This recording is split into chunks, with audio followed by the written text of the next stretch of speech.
Presidential Task Force on Media Security kon PTFOMS nakigtagbo sa mga sakop sa media sa Cagayan de Oro City aron pahimangnuan kalabot sa safety ug security protocols ilabi na sa election coverage. Ang detalye sa report ni James Paulo Yap.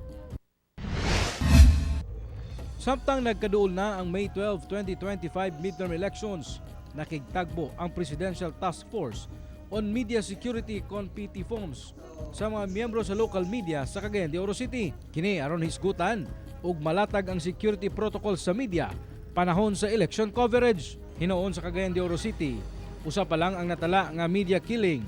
Dihang gipusil patay, gawa sa iyang balay ang radio commentator nga si Dinggim Pisaw tuig 2022. Sa una, na-case nato nga kulata si OPC Director Fred Soriano o si Rick Osionis sa Villanueva.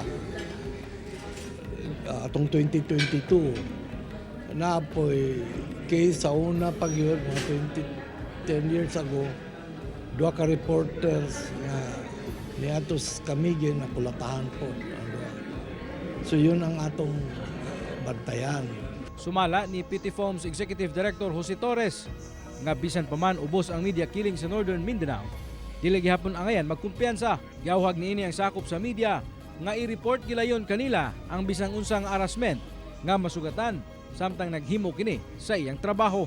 Any attack or threats, especially attacks against the media during this election, will be treated as an election offense. Kauban si Makoy Sempron, James Paulo Yap, One Mindanao.